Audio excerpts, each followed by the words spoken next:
Good afternoon, everyone, and welcome to Star Wars Headlines here on LaughingPlace.com's YouTube channel.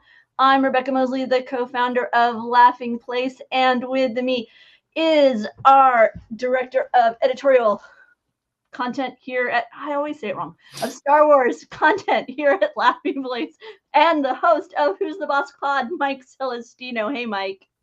Hello. One of these days, I'm going to get all that wording out. That's okay. And then it'll be like the final episode, and we'll say farewell.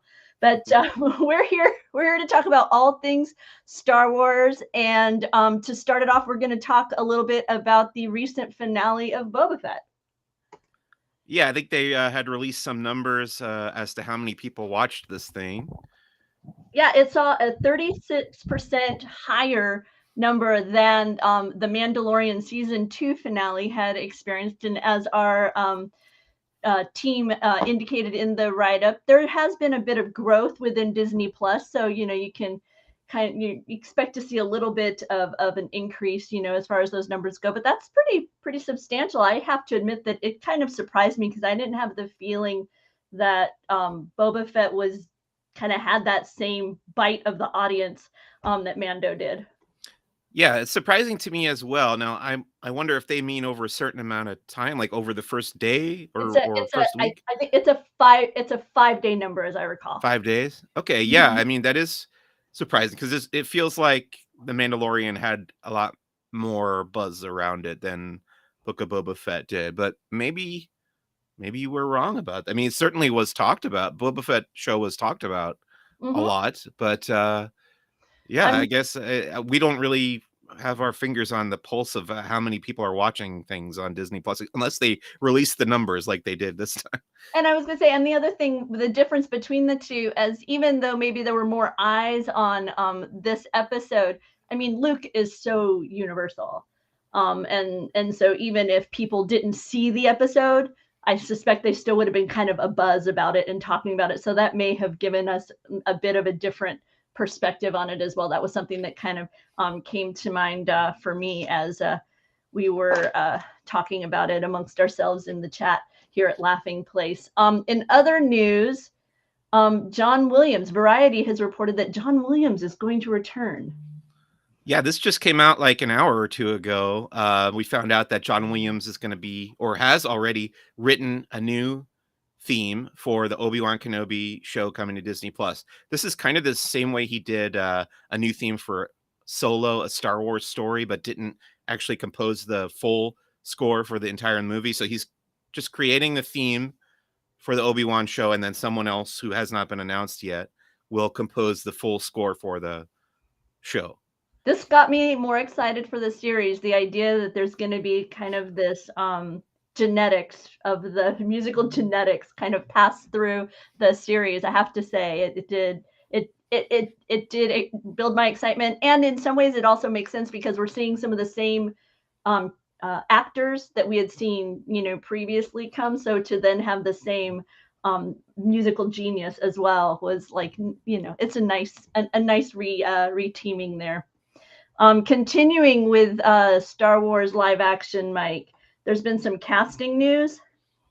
So this actor, Ray Stevenson, who was in Thor, he's one of Thor's buddies. I don't remember that character's name. We'll have to ask Mike Mack.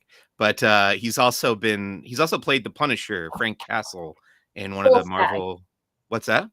The Asgardian warrior Volstagg. Volstagg, right. Okay. So he's one of the Asgardians in Thor.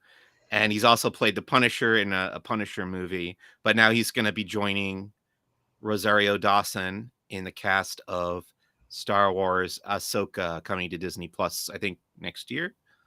It's set to begin shooting at the end of April is what I know. I don't have the data on its anticipated arrival. Yeah, right? It seems likely. These things have about a year-long turnaround. So that would make sense to me that we'll get it sometime in 2023. And we're live here. So for those of you watching, if you want to jump in the chat and ask any questions, we'll do our best to answer them. And we'd love to hear what your thoughts are on these various stories as we discuss them here on Laughing Place. Also this week, they let us know that a new title was coming. The Star Wars, The Princess and the Scoundrel novel is coming August 16th. Yeah, this book I think made both of us think of an old Legends novel called The Courtship of Princess Leia, which kind of details those last days of Han and Leia dating before they got married. And this is kind of going to be a similar thing. We're going to see them get married. That hasn't happened. They haven't shown that in the current canon yet. So this is kind of filling in that particular gap. And then they are going to go on their honeymoon on the Halcyon Star Cruiser of the Galactic Star Cruiser fame. And a lot of people have reacted to that in different ways. I was gonna say, that seems to have been kind of the major nugget of information that came out of this announcement, was that Han and Leia were going to be aboard the Halcyon for their honeymoon. I mean, you'll recall that they hinted at this months ago in one of the, yes, I forget, one of the panels about Galactic Star Cruiser. They said, "Oh, a famous Star Wars couple will go on their honeymoon on the ship," and I predicted that it'll turn out that Ben Solo was conceived on the Halcyon at that point. So who knows if that's going to be true or not? But it is interesting that we are getting the Halcyon's going to be showing up in more Star Wars stories. We already have the comic book series. There's like a 5-issue comic mini series about that ship, and it's shown up in a couple of the High Republic novels already. But now we're going to get like an original trilogy era appearance in the novel The Princess and the Scoundrel. And Beth Revis is the name of the author, I believe. Mm-hmm. And she wrote the novel about Jyn Erso, Rebel Rising, which I haven't read, but I heard it was good. She's also read other titles on about other Star Wars heroines. She's written about Padme and Ahsoka as well. So this is her continuing kind of in that realm of the Star Wars heroine. One of the things that kind of piqued my interest was with this story, they're getting married shortly after that victory on Endor. And I thought it was interesting how she framed it as Solo is impulsive. And so it totally makes sense that, he'd be like, okay, well, we did that. Now let's get married. Whereas Leia is like somebody who would need more time and to consider their relationship. And it's funny because in some ways she's had that time because he was in carbonite, right? He was frozen. And whereas she would have had that time to kind of mull over more analyze more the relationship. So I found that particular little nugget from the author helped me embrace the timeline a little bit more, because having already read Courtship, for my mind, I hadn't kind of had that short of a timetable for their romance. So I'm getting more excited for this novel. So we'll see. I think I'm gonna pick up some of her other heroine books in the meantime and kind of get a taste of her writing style. And this is coming in August, right? Yeah, this is in August, and in November is a title that I think will be of tremendous help to me. Yeah, I feel like you've mentioned a couple times, either on Who's the Boss or on this show, Star Wars Headlines, where you said sometimes you get confused about what happened when exactly and in what sequence. And now today, just like an hour ago, they announced this book, Star Wars Timelines, another reference book coming out. I think this is going to be a hot seller, because now that you've got the High Republic and all this stuff going on, it's a great, I'm sure it's going to be a great way to keep track of when everything takes place. Of course, with all the Star Wars content coming out, it's going to get immediately outdated. So they're going to have to put out more volumes and editions and stuff, but it'll be good to see everything, how it's, one thing comes right after the other, and kind of keep track of the sequence in which everything happens in this book. Yeah, I'm really eager and appreciative that I'll have some sort of reference for exactly that, because I really kind of, with so much content coming out I haven't really maintained the time frames well. And like when I'm watching Boba Fett, I'm sometimes I text you and be like, okay, so is it possible that this character, is Cad Bane still around during this timeline? Am I right on that? Because I'm not as well versed in like Clone Wars or Rebels Yeah. So I'm gonna appreciate, Mike's gonna appreciate not having to get so many texts from me on the timeline questions. Well, I was thinking maybe they could just leave little blank spots in between all the entries in this book where you could write in, like, if you're watching something after the book comes out, write in like, oh, this is where Omega met Cad. No, not, that already happened, but you know what I'm saying. Like, yeah, no, exactly. That'd be fun if they have like a little inset that you can like print out, yeah. like apply this to page 208. Okay. I mean, it's funny because all this information is out there. Mm-hmm. They reset the timeline in 2012, and everything that's come out after that has been part of the new canon. And it's a lot of stuff. And you could find all that info if you go to Wikipedia or whatever, but it's hard to get it all like in one place. Like, you really have to look around and put all the pieces together yourself. So it's going to be good to have that whole chronology in one book, at least up to the point where the book is released. I'll be especially appreciative if they let me know kind of beginning and ending of people, but I wonder if they're willing to do that, because like in the case of Mace Windu, where Right. before I thought he was dead, now I'm not so sure I think he's dead anymore. Yeah, I Okay. mean, in the time frame, I don't think I'm not so sure I saw him die anymore. I thought I had, but now fans have me convinced that maybe I haven't. And similarly with Cad Bane, I'm still not 100%. We saw the Right.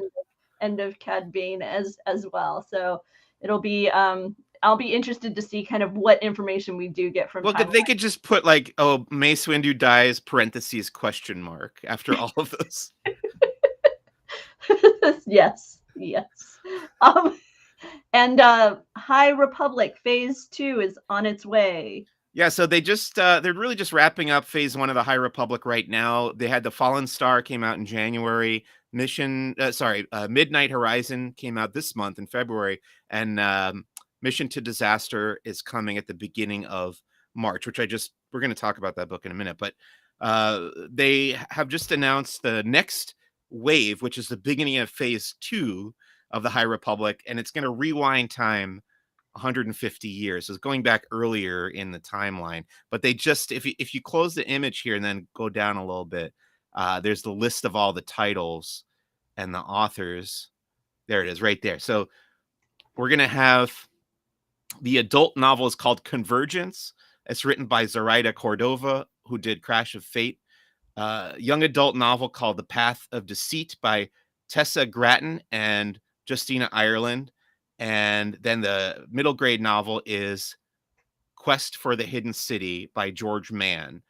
And then there's going to be a comic book called right, Star Wars: The High Republic, Quest of the Jedi by Claudia Gray. That's going to be the first Dark Horse Star Wars comic in years, since they lost the license back when Disney reacquired it from Dark Horse. So now they're starting to put out Star Wars comics again, which is cool. And then we're also getting Charles Soule's comic book about Porter Engle is called, I don't think they've said the title of that actually, but the main High Republic comic is going to continue by Kevin Scott, but I think it'll be again earlier in the timeline. And then as part of these announcements, they also let us know that an Art of the High Republic book was coming in September as well from Kristen Baver. That's going to be part of this next phase of book arrivals. So be sure and pay attention to your local bookstore for all of those. And speaking of which, Mike talked about this book. This is part of that first wave, right? As we conclude the first wave, or is this? So I also get confused between the difference of a wave and a phase, but this is the end of phase 1. It's wave 3 of phase 1. So this book is called Mission to Disaster. It actually took place before The Fallen Star, which was the first book I read in wave 3 of phase 1. That came out in January, and this takes place right before it. They released this on digital on the same day as The Fallen Star. The timeline, Mike. Well, yeah, exactly. So it came out on digital. I think it was supposed to come out in a printed form that day as well, but there was those what do you call it? The supply chain issues. So it got pushed back till March, and it's coming out now in a week and a half or so. I enjoyed it. It's a middle grade book. It's written for a younger audio. I think it's like ages 8 to 10 or something like that. But well written by Justina Ireland. She always does a really good job. It's a fun adventure where one of the characters we've known before gets abducted by the Nile, and they're like the main villains of the High Republic. And then her Jedi friends like spring into action to go and save her. And I enjoyed it. It's pretty fun. It's a quick read. And back in the world of live action, the Art of Star Wars, The Mandalorian has arrived. Or has it arrived, or is this a sneak peek? Okay. This came out this week on Tuesday, and it's amazing. Again, I loved the first volume of this when it came out like a year and change ago, and now season 2 edition is out. It's got some gorgeous artwork again. Here's the back. You can see Ahsoka art. Lots of great insight to the development of the look of the Mandalorian. There's some more examples there, from the official press release and stuff. But yeah, just anybody who's interested in this kind of concept art that they create. Oh, this is a good one. Like 2-page spreads like this. Oh. One of the concepts for the crate dragon, like a giant crocodile kind of thing. But yeah, just really gorgeous. Definitely like a must-have, I think, if you're into the art of Star Wars. And then, as Mike discussed, that it gives you some of the kind of the development of characters as well. So you see here kind of design sketches for Ahsoka as you prepared for her live action arrival. So very, very cool. Nice. Wow, that's beautiful. I'm caught up in the moment. Well, yeah, it's a super nice book, and definitely worth these Art of Star Wars books are always so worth every penny, and a great gift. It's unfortunate it comes out after the holiday season this year, but still really, really terrific. And I'm sure they'll do this hopefully for Book of Boba Fett and Mando season 3, like continuing forward. It's written by Phil Szostak again. He does a good job of he interviews everybody involved with the production design of the show, and there's quotes from Doug Chang and all the artists who did all these drawings talking about how all the locations and characters were designed. Very, very cool. Continuing with Mandalorian, the Razor Crest from HasLab has been arriving at homes throughout the Star Wars fan community. It is a stunner. It is quite large. Mike, did you decide to have it handy, or did you decide to leave it on display? Yeah, you ready for this? I think I'm ready. Okay.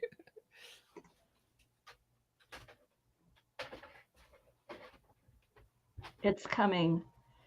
She's a beaut, folks. Look at that. So this is just to give you an idea of how big this is. It doesn't even fit in the frame. Really, I have to lean way back. Wow, that's amazing. Yes, you did, Doobie. You're late to the party. Instead, you get to watch Mike wrestle with the Razor Crest. Who will win? You can see I've got Din Djarin in the cockpit there, and Grogu is in there too somewhere. But now he's also, at 3. Is he at 3 3/4? Yeah, this is 3 3/4 inch scale. I was saying that if they were to do this in the 6-inch Black Series scale, it would be almost twice as big, which would be absurd. But it's amazing that this exists. It's huge. I had trouble finding a place to put it.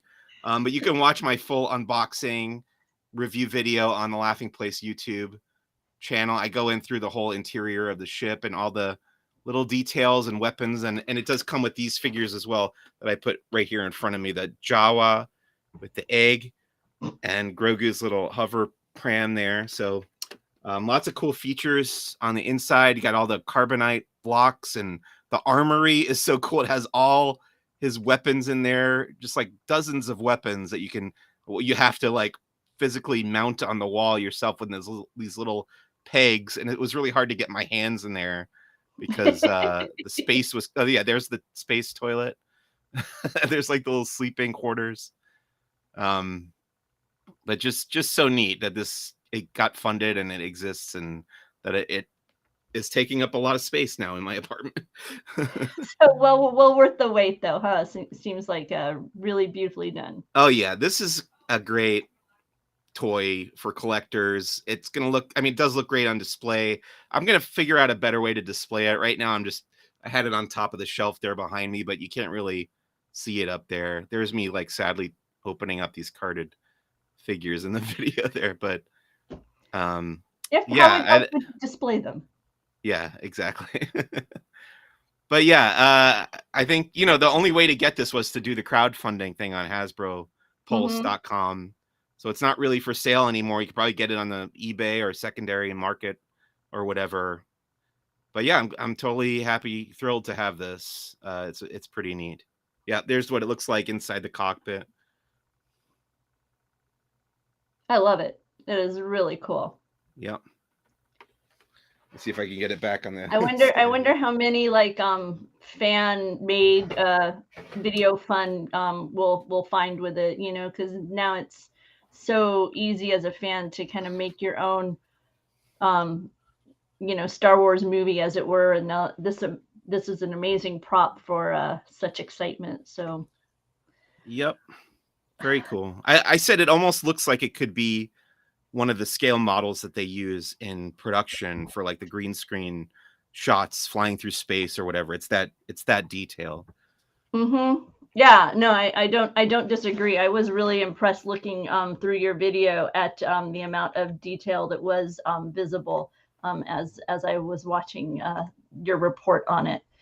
So yeah, so you can check out if you want to see. Mike spends about 40 minutes just really going over it and with you know, a lot of attention to the details, so you can get a great look at the Razor Crest. It's funny. I feel like we're going to go from one end of the enjoyment scale to the other with the seemingly disappointing announcement of the black.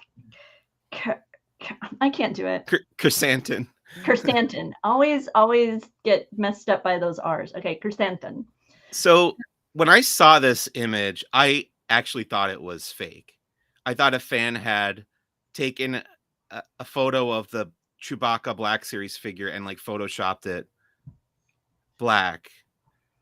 But this, you know, then we got official images from Hasbro. This is really the Black Series Black Krrsantan, and I guess it's supposed to look more like he does in the comic, but he doesn't even look like that to me because he's not like bulky enough. He just looks like Chewbacca with a slightly different head sculpt, because he does have the braids that Black Krrsantan has and the scar and stuff. So they did a different head, but I'm pretty sure the body is just the Chewbacca sculpt, which is, if that's true, that's extremely lazy on Hasbro's part, and I don't think we should be rewarding that. He does have the little gold armor thing, which is fine, but yeah, I think when I was imagining a Black Krrsantan Black Series figure, I thought he's going to be bigger and beefier, or they would make him look like he does in the Boba Fett show.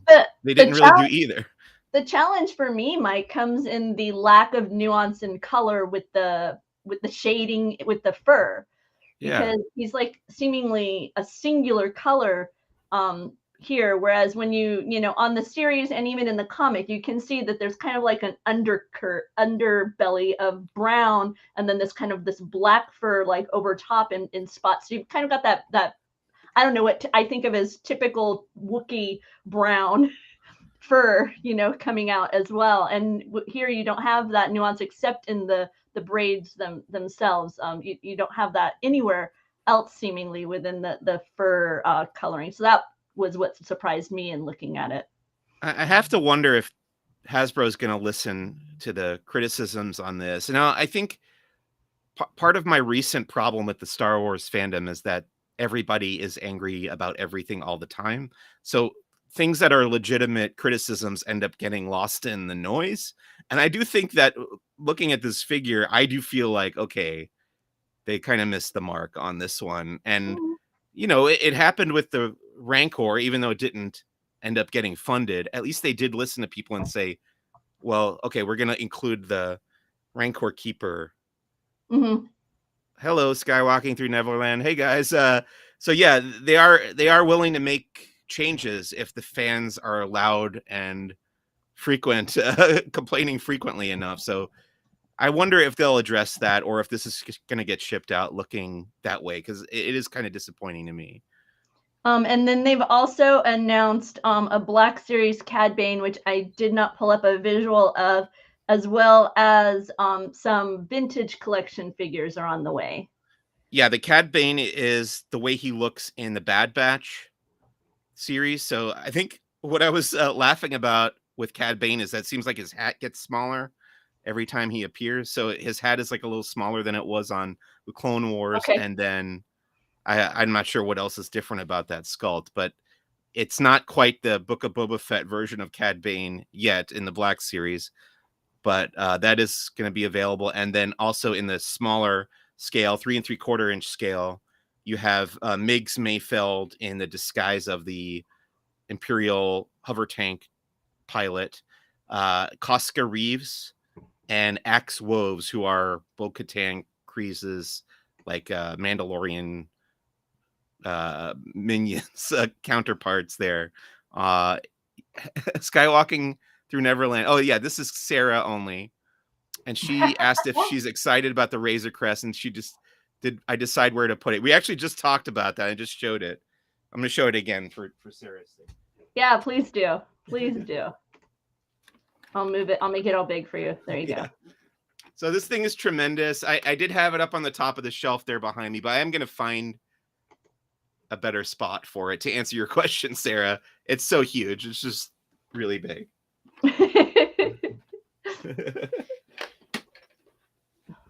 Yeah, no, it's a stunning piece, and all the different elements of it are so impressive. Oh, no worries, Sarah. He's happy to show it off. He's happy to have a reason to show it off. It is very heavy too. And he actually right here on this YouTube channel, there's a 40-minute video that he did, just taking you over every little nook and cranny of it. And there's plenty to look at on that beautiful HasLab piece for the Razor Crest, which sadly was blown up. It's funny. I was clearing space on the top shelf behind me to put it up there, and I kept clearing off a spot for it, thinking about how big it was in my head. But every time I like turned around to look at it, to go and get it and put it up there, it was bigger than I remembered. Like the last time I had, like it kept getting bigger than it was in my memory somehow. But yeah, it's just unbelievably huge. Yeah. I love that idea. Speaking of finding room for stuff, I think I might have to clear off a shelf in my house.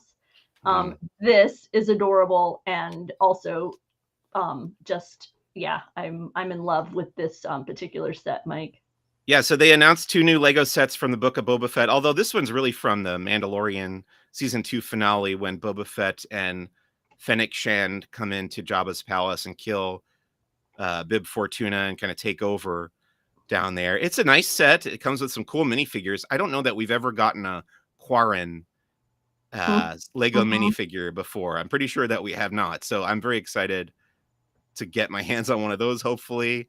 It's got a nice layout. It reminds me a little bit of the Jabba's Palace Lego set that came out probably 7 or 8 years ago that I really liked. But I always wanted to add more to that. So it's cool to have the option of kind of building onto that set.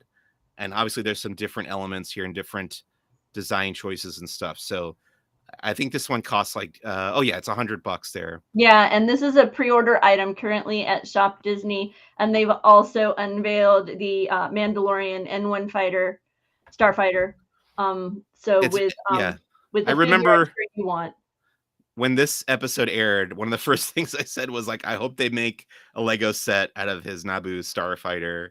And lo and behold, just a few weeks later, we find out that there's going to be one. I just really want the Pelimato minifigure and the little BD droid.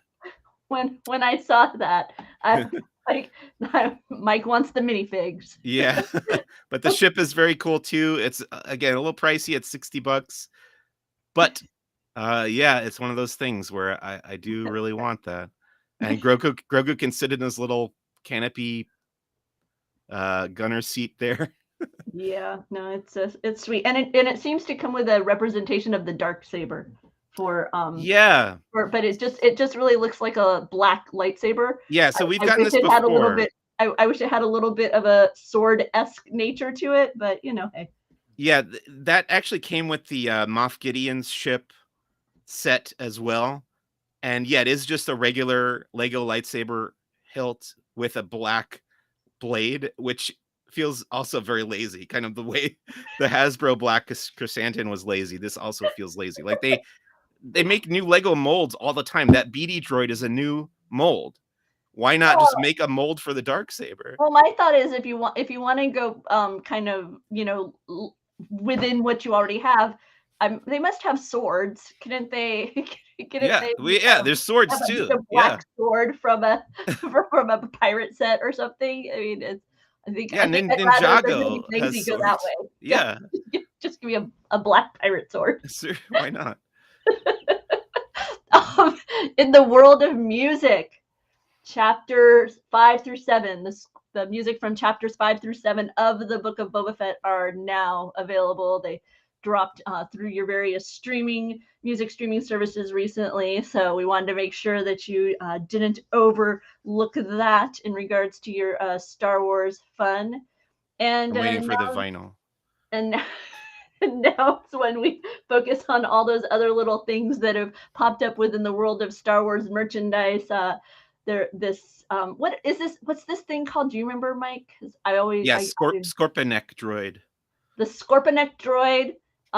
You can find this on sweatshirts, t-shirts, tank tops over at Amazon. They took this simple design and then they make it available. You kind of get to customize what color you want it up against. Similarly with the Rancor, Boba Fett riding the Rancor, you can pick that up as a t-shirt in varying colors over at Amazon. Let's see. Old Republic, Yeah. Legacy of the Sith. What's this about, Mike?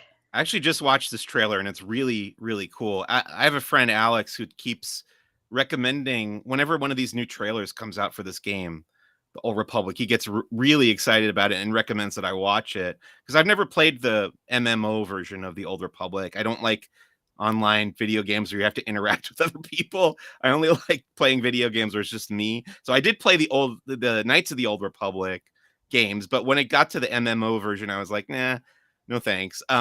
But yeah, this trailer looks awesome. It's just really high resolution. The animation is great. And it tells a really compelling, like 6-minute story. So I definitely go check out the trailer. And I think it's also the 10th anniversary of the Old Republic, which is why they're releasing this update or DLC for the game. And what I find interesting about the Old Republic is that it's one of the few avenues that they're still releasing these stories that are technically in the Legends continuity.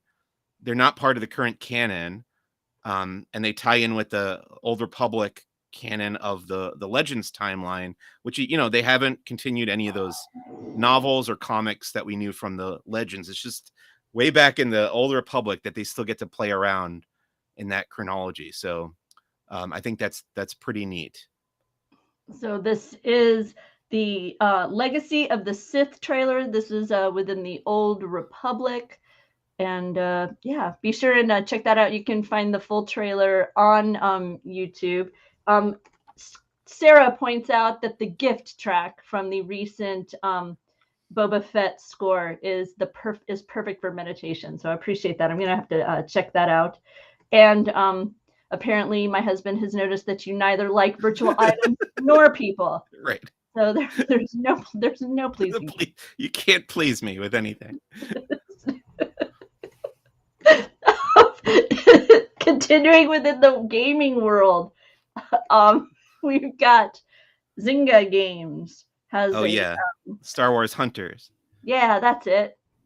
So they revealed some new characters and what was it, locations? Yes. Yeah. And this is like a mobile type game, although it is coming out for the Nintendo Switch. So you can get it for the Switch, you can get it for your iPad or your iPhone or your Android device. And it's kind of an arena battle type game. And they revealed all these new characters. There's a Mon Calamari there. What was the one up? It's like a Rhodian. Yeah. Named Skora. Mm-hmm. So this looks like, it almost makes it look like a Splatoon kind of a game. But Hey, yeah, I don't really know what you this know is more all than about. me. Okay. I'm not a gamer. My game is this one, and I'm still waiting. Only Yeah. 47 days. Cross your fingers that they make that deadline. Only 47 days. I appreciate counting down TSS Twitter for making sure that I stay on top of the countdown, although I'm afraid to get too invested, have the rug pulled out from under me. But that's the one I'm still looking forward to, Mike. You know me, Lego gamer. Yeah, That's yeah. me. I'm looking forward to getting my hands on that one too, the Lego Skywalker Saga. Setting aside my pennies for it. In the world of vinyl soundtracks. Oh boy. This went on my wish list right away. It's a 4-disc set, the expanded edition of Michael Giacchino's score for Rogue One, A Star Wars Story. I think this is something that people have been clamoring for since this movie came out, because there's a lot of content, there's a lot of music in that movie, and it hasn't all been available in one place.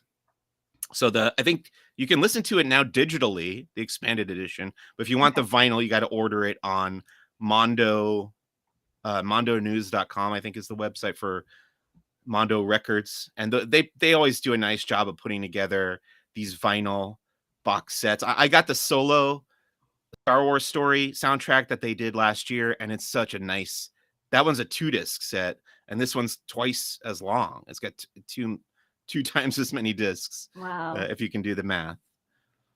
And it features a 110-piece orchestra, 80-piece choir, and every time images come up from Rogue One, I'm reminded of just how beautiful some of the footage is in that film. It was just a really picturesque setting for the tragic developments of the film.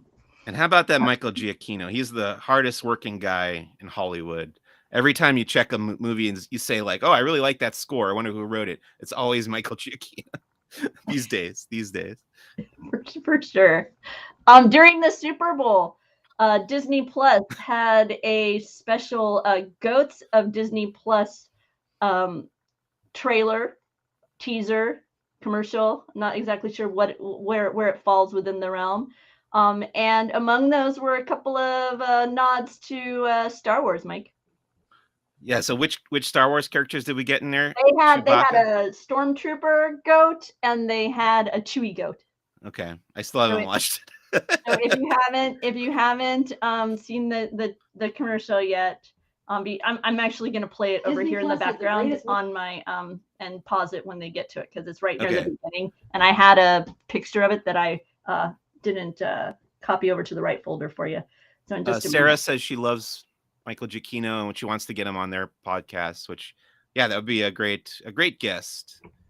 Totally. Who has contributed to the Star Wars music. As she makes her way up the stairs, you can see in front of her are various of the Avengers goats. You have, clearly a Hulk goat right here. But yeah, here you've got Chewbacca.